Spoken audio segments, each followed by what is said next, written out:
Le Canada. Quelle belle place pour un 51e État. Un territoire plein de neige, orignal et en masse de francophones. Aujourd'hui, on va tackle les 7 différents types de francophones qu'on trouve au Canada. On va commencer avec les gens qui apprennent le français sur Duolingo.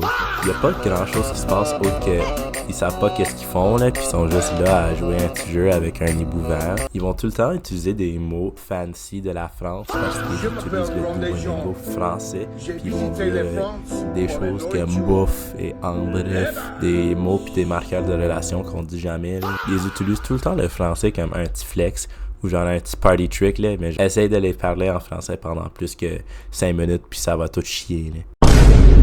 Ensuite, genre, il y a des gens qui sont allés dans des écoles immersion. C'est soit des anglophones ou c'est des francophones qui sont pognés là, vu qu'il n'y a pas d'autres options. Ça va vraiment différer de cas à cas, de personne à personne. Mais c'est quand même des gens assez chill. C'est des gens qui essayent en français, ils font des efforts. Il y a en masse d'anglicisme. Puis ça va dépendre vraiment du cas à cas, de la personne en personne. Soit ils vont mettre un grand effort, ils vont aller virer vers la culture, puis ils vont continuer à devenir genre des francophones, quote unquote. Ou ça va être plutôt genre des gens qui sont juste là parce que au Canada, tu peux avoir des meilleurs jobs en français, puis ils sont là pour un diplôme francophone.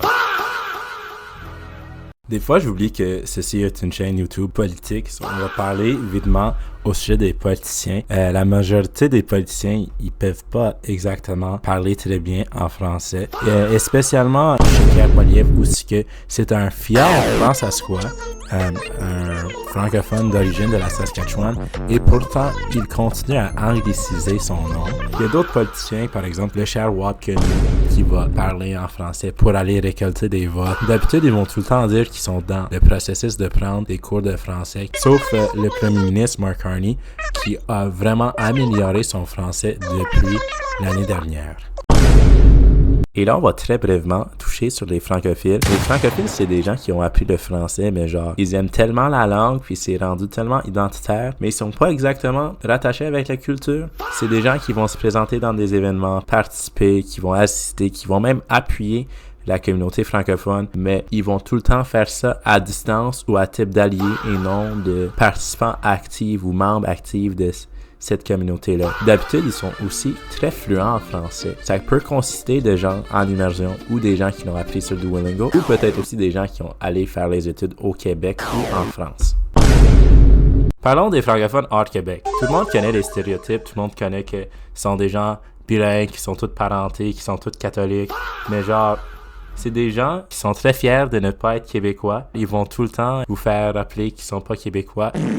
Tout le talent francophone hors Québec va se faire voler par les Québécois. Pense à Gabriel Roy ou Damien Robitaille. Si j'avais le choix d'inviter quelqu'un dans un party, par contre, j'inviterais pas des francophones hors Québec vu qu'on a des playlists de mal. C'est vraiment des playlists qui constituent genre Stromae et Stromae.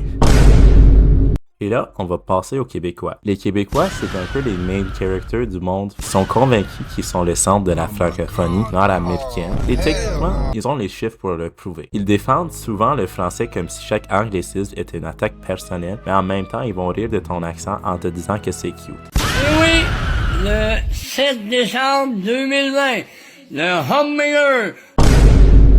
Là, on va parler du dernier groupe de francophones qu'on peut trouver au Canada, les Français. Les Français, ils sont snobs, ils sont élitistes. Si tu pensais que les Québécois étaient méchants, les Français sont méchants en tabarnak.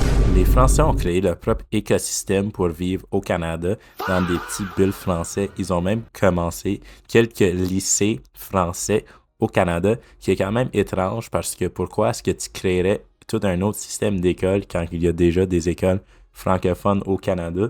Ils vont souvent se moquer des accents de tous les Canadiens et toutes les Canadiennes et ils vont souvent vivre leur vie avec une aire de supériorité à tout le monde d'autre. En effet, les Français se moquent de tout le monde jusqu'au point qu'ils ont créé une académie pour dire aux gens qui peuvent pas dire certains mots en français. Mais genre, les Français vont utiliser plus d'anglicisme que tous les autres groupes de francophones combinés.